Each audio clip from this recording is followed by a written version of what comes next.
douche.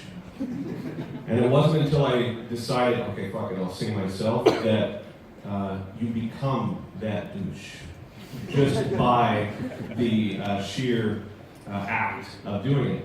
And what I mean by that is the instrument itself is a human instrument. So in order to do it in a way that authentically represents what it is that you're trying to do musically to people, it requires you psychologically to be open to the sort of vulnerability that comes along with this thing. And, you know, I didn't realize until I started touring how psychologically affected the instrument is, just by your frame of mind, by your the amount of sleep that you've had, the amount of stress that's in your life, and all these sorts of things. So I was watching a YouTube video yesterday of some dude in a prog band. You know, and he's like one of these good-looking young dudes, and he's like, he sounds like Dio, and he's got his voice is a perfect vibrato, and he seems like he really knows what he's doing. I am the opposite of all of those things, I think, ultimately. I never really had a vocal instructor. I had a good choir teacher that taught me how to do singing from the diaphragm. I'll get into this sort of technique in a moment. But I never had anybody say, okay, well, this is how you do it. This is the correct way to maintain your voice. This is, you know, the techniques that go into being able to sustain this as a career. And I remember distinctly being in Los Angeles in 1991 and doing the Steve Vai project. And he said, well, you need to go to a vocal coach. And he sent me to this guy named Roger Love, who had taught like Nelson and Hart and all these singers. He said, okay, sing for me. And I did my thing. I was like, rah! And he's like, you're gonna fuck your voice. Like, within 6 months, you're not gonna be able to sing. And it has been 30 years. So, when people ask me about what is it that you do, how do you do the vocal fry, how do you do the vibrato and all this stuff, my technique is I scream until I taste blood, and then I hope it works for the next one. Which I don't recommend. But I think just because somewhere along the line I had gotten a reputation for being a decent singer, I now am in this sort of dubious position of having to explain the technique. So this is what I'll get into, right? But when I think about an actual singer, like somebody who is a trained vocalist, in my mind's eye, I see a photograph of a Ferrari, you know, this beautiful car. And when I do a really good vocal performance in my own mind, I can equate it to like a crayon drawing of the same Ferrari. So in a sense, it's red, and it kind of looks like a car, but it's not like a professional vocalist. So I'm going to get into the technique now, which, again, I have to stress is only learnt due to my own failings and my own successes as a singer. So take it all with a grain of salt. So the first thing that I would say is, because it is a physical instrument, there's certain limitations that you're going to find on tour. I start each vocal performance with about 40 minutes of warm-up. And that warm-up is designed to sort of get things going. And I do a series of arpeggios, I do a series of major scales, I do a series of falsetto, and these vocal fry techniques. So if I was to start with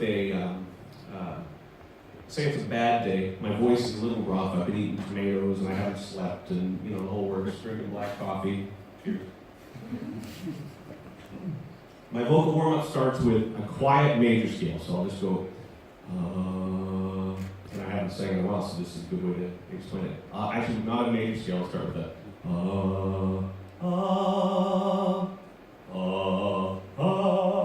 and Paul Collins, who's here, has heard this about 10,000 times.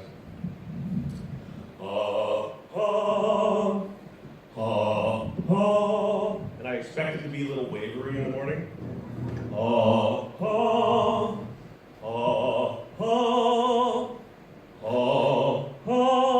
And while I'm doing it, I actually do other things, like I'll check my mail or just wander around. I do that up and down from the lowest note that I can do to the highest note that I can do. Once I finish that, then I start to do major scales and start going, or actually an arpeggio.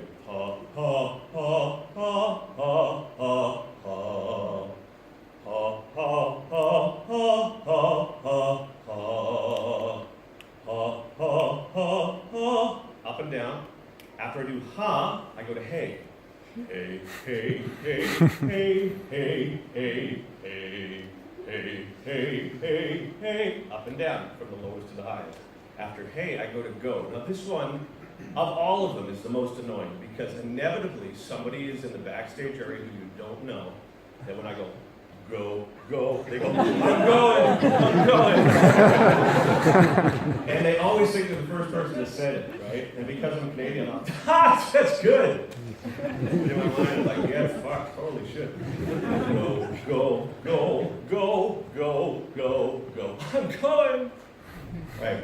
After go, I go to gug, which is the one that you try not to be seen doing because it's the most embarrassing, right? So you go, gug, gug, gug, gug, gug. And if you notice what I do is I really try and accentuate the G's. And while you're warming up, the idea is each day that goes by, you're going to find your voice in a different place. So I tend to go gently in the beginning. So if I'm a little pitchy or if one note is a little cracked, I just don't hit it that hard. So the intention of doing these initial warm-ups is just to sort of get things flowing. Gug, gug, gug, and honestly I do it like this, I'll walk around. Gug, gug, gug, gug, gug, gug, gug, gug, gug, gug, gug. After gug, I go to day, day, day, day, day, up and down to the highest to the lowest. After that, I do the Star Trek thing, and this is how I warm up the falsetto. I'll go,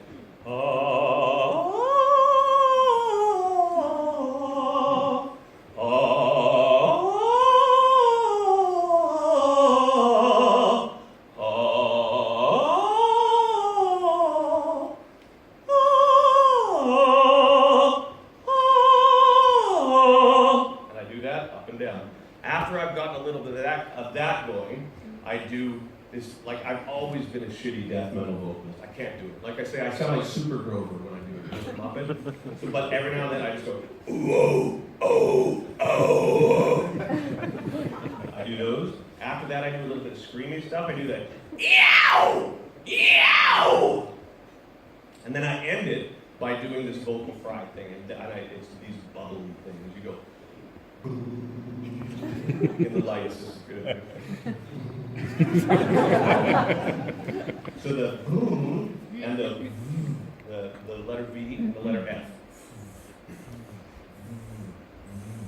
And I do those and I find the note that it wants to settle at. And usually that's an indicator of which part of my voice needs to be warmed up. So when I do the bubbles, I just go. And you find it will land on a different note, depending on the damage of your voice. By the time I've done that, the whole process takes about 40 minutes. Then I give it about, maybe 15 or 20 minutes before I go on stage. And I equate that to if you're cooking a piece of steak, for those of you who do such things, you cook it, and then you let it rest after for the juices to sort of permeate, right? I feel the same thing about my throat. It's like this meat tube that needs to be warmed up and then left to marinate, and then you go on. Now here is the most disappointing part of this whole process, is I do this every night. I've done this vocal warm-up for almost 25 years now. And occasionally, it doesn't work at all. And this is the part, I think, of the vulnerability that comes with being a vocalist that is the most psychologically unnerving for those of us who do this for a living, is you can't predict when the voice works and when it doesn't. And I have a friend in a band, like a touring prog band, and he called me one day, he's like, my voice is gone. It's like we're 3 weeks into a 7-week tour and there's nothing, there's no voice. What should I do? What happens when you do that? He's maybe 15 years younger than I. And I say, well, honestly, there's nothing you can do. You have to basically play the show, because canceling a performance on the account of this is something that if you start a precedent for doing that, it snowballs, and before you know it, you're sort of, I think, psychologically gearing yourself up to cancel shows just because you're not in the right frame of mind for it. So you just have to suck it up and play a shitty show. We did a show in Los Angeles a couple of years back. It was a big deal for us. A lot of press was there, a lot of my peer group were there, and I had literally no voice. And when I came off stage, it's like, you know, I'm not a suicidal type of guy, but it's a very similar thing. You're just like, I hate doing this. I fucking hate singing. I can't do it.